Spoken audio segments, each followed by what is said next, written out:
Obulapuram mining కేసుకు సంబంధించి సబితా ఇంద్రారెడ్డి గారు ఇంటర్వ్యూలు ఇస్తున్నారు. ఇప్పుడు ఆమెని కోర్టే నిర్దోషిగా తేల్చిన తర్వాత ఆమె కృపానందం గారు ఇద్దరు ఏం మాట్లాడుతున్నారంటే, అసలు ఈ కేసులో గ్రావిటీ లేదు, మైనింగ్ అంశం అనేది కేవలం మన ఏమంటారు రాష్ట్ర ప్రభుత్వంది మాత్రమే కాదు, కేంద్ర ప్రభుత్వం కూడా అనుమతులు ఇస్తుంది, ఇవన్నీ తీసుకున్న తర్వాత మా మీద కేసులు పెట్టడం ఏంటి అని. నిజమే. అయితే మరి మిగిలిన వాళ్ళకి ఎందుకు శిక్షలు వేశారు అనేది ఆలోచించాలి.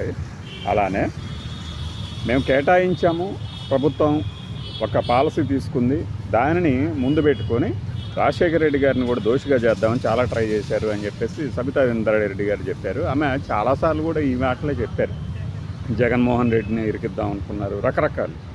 సో ఇప్పుడు ఒక నైతిక మద్దతు దొరికింది ఎవరికి?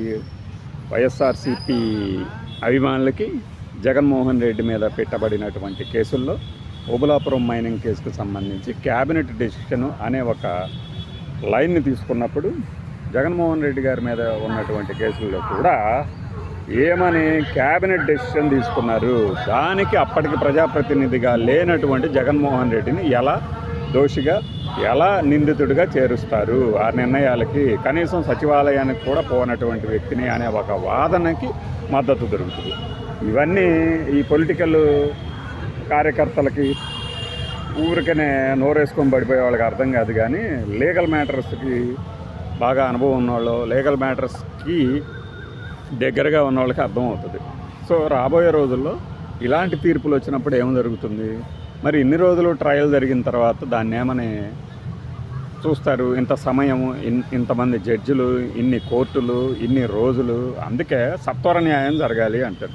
సత్వర న్యాయం మనం ఆశించిందే, అవతలోడు ఆశించిందే కాదు. న్యాయం జడ్జి గారి ఉన్నటువంటి ఆధారాలు కానీ ఇంకొకటి కానీ ఆధారాలు ప్రవేశపెట్టబడినప్పుడు దాన్ని పరిశీలించడానికి ఎంతవరకు అవకాశం ఉంది, ఆ అవకాశం ఎన్ని రోజుల్లో మనకు తీర్పు ఇవ్వడానికి సహకరిస్తుంది అనే విషయాలన్నీ ఆలోచించిన మీదట మిలాడ్ అని కానీ యువర్ ఆనర్ అని కానీ వాదనలు ప్రతివాదనలు కొనసాగిన తర్వాత 6 నెలలలోపు ప్రజాప్రతినిధుల మీద ఉన్నటువంటి కేసుల లేదంటే ఆరోపణల నిగ్గు తేల్చాలి అనే ఒక సంప్రదాయాన్ని, సుప్రీంకోర్టు డైరెక్షన్స్కి ఒక లాజికల్ ఎండ్ దొరుకుతుంది. లేదనుకోండి 6 నెలలు కాదు, 6 ఏళ్ళైనా, 6 36 ఏళ్ళైనా కూడా తేల్చలేదు.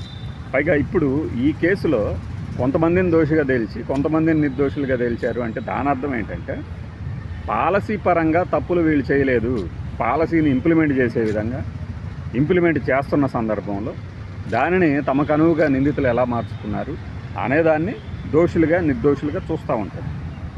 కొంతమందినే ఎందుకు ఇలా చేశారు, కొంతమందినే ఎందుకు ఎలా చేశారు అన్నదానికి ఇది సమాధానం. అది సబితా ఇంద్రారెడ్డి గారు నాకు తెలిసి ఇంకా కొన్ని రోజుల్లోనే ఒక పెద్ద ఇంటర్వ్యూ కూడా ఇవ్వబోతున్నారు. బాయ్.